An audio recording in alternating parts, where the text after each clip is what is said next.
Hey everyone, Palo Alto Networks, the cybersecurity company, reported financial results for the latest completed quarter.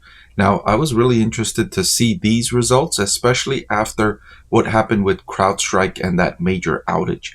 I wanted to see if there was an uptick in Palo Alto Networks results as a result of what happened with CrowdStrike. So I'll be looking out for that in this review. Also, in this video, I'll update my buy recommendation for Palo Alto Network stock.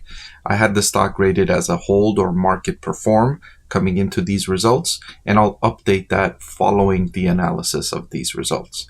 There's a lot to cover, so let's get right into it. I want to thank the Motley Fool for sponsoring this video.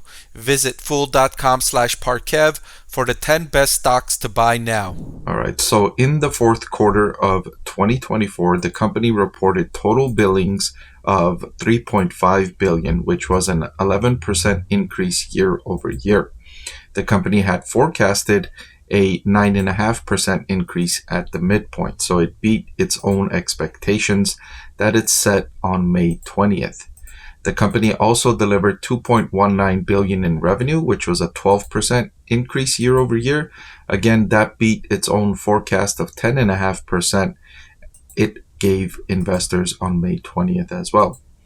Finally, non-GAAP earnings per share came in at $1.51, and that was ahead of the $1.41 EPS non-GAAP forecast management gave investors. So on three of the critical metrics Palo Alto Networks forecasted, they beat ahead of what they were forecasting. So not only did they beat the midpoint, but they beat the top end of their guidance on all three of the metrics meaningfully, right? Not incredibly, but from 10.5% to 12%, from 9.5% to 11%, and then the EPS estimate was also much better than expected. So a good quarter for Palo Alto Networks, to be sure.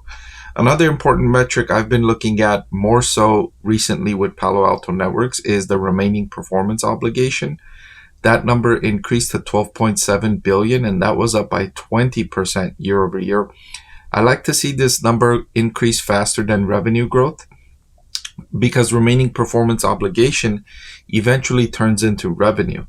Furthermore, management from Palo Alto Networks has signaling that this metric is more indicative of the company's future prospects than total billings are. It's been trying to get analysts to focus more on remaining performance obligations instead of total billings.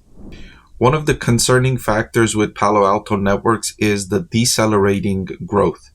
You look at RPO and RPO growth, and the rate of growth from the fourth quarter of 2023, where it was at 30%, has continuously decreased here and is now at 20% in the most recent quarter. Additionally, the revenue growth has followed a similar path. 26% revenue growth in the fourth quarter of 2023, down to 20 to 19 to 15 and 12% in the most recent quarterly update.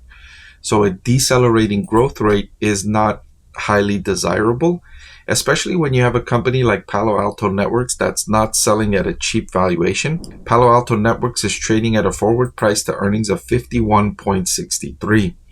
And when you're approaching valuations of this magnitude, you want to see all of these metrics going in the right direction. And if you see things that are undesirable, it's magnified when the valuation is so expensive. If the stock was trading at a valuation closer to 15, then those decelerating growth rates would be looked at in a different light. But when you're trading at a forward PE of 51, you want to see a lot of things going in the right direction. Now, the cybersecurity industry has a strong tailwind behind. It will continue growing through 2030, probably through 2040, as more of our lives become digital and more of the cybersecurity attacks become more complicated and complex. Businesses and institutions will need to spend more on cybersecurity. Palo Alto Networks is forecasting $5.4 billion in revenue in fiscal year 2025. That will be up from $4.2 billion in fiscal year 2024. And by fiscal year 2030, Palo Alto Networks is forecasting 15 billion in revenue. So they forecast over the next 5 to 6 years a roughly tripling of their revenue. To get more specific about its upcoming forecasts, you look ahead at the first quarter of 2025, which is their upcoming quarter right now. They are forecasting remaining performance obligations growth about 20% and total revenue growth of about 12.5% at the midpoint. EPS non-GAAP is also expected to increase by 7.5% at the midpoint. For the full year in 2025, they're forecasting 19.5% growth in RPO at the midpoint and revenue growth of 13.5% at the midpoint, with earnings per share non-GAAP expected to grow by 10% at the midpoint. So from the looks of this forecast, it's signaling that things will get better as the year progresses for Palo Alto Networks.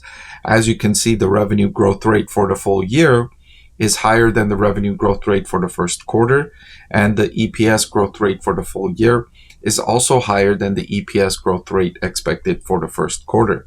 So Palo Alto Networks expecting better performance throughout the year. And one of the things I noticed from the recent quarters is Palo Alto's strategy, the platformization strategy, which I highlighted at the beginning of 2024 as a major risk for Palo Alto Networks and cybersecurity stock investors, turns out is working better than expected. First of all, Palo Alto Networks is getting a good response from its customers as a result of this strategic shift. Second of all, Palo Alto's competitors didn't respond aggressively to Palo Alto's moves. That was the second risk I was concerned about. If Palo Alto Networks is offering greater promotions and greater incentives to try and gain market share, how would the competitors respond and react? And I haven't seen much of a reaction from competitors, which is good news for Palo Alto Networks and the industry overall. So that risk has been alleviated to some degree, given that we're about 3-4 quarters into it and customers have responded well and competitors have responded well. So I highlighted that Palo Alto Networks coming into the quarter, I had it rated as a hold or a market perform, and I last updated this recommendation on May 21st. After these results, following these results and what I've seen from the strategic changes in the industry, I'm upgrading Palo Alto Network stock to a borderline buy. It's currently trading at $374 per share. I would like to be able to get this stock. If you want to know where I would rate it as a buy, a clear buy and not a borderline buy would be somewhere around the $320 range. Or if you're just looking at the forward PE valuation, somewhere in the range of 45 or 46 forward PE would be an attractive entry point for me personally. Did you know that over 90% of the people that watch my channel are not subscribed? It'll really help support my channel if you hit that subscribe button. And oh, by the way, one of the benefits of being subscribed is that I take requests from subscribers more often than I do from non-subscribers. So if you prefer that benefit, please subscribe to the channel.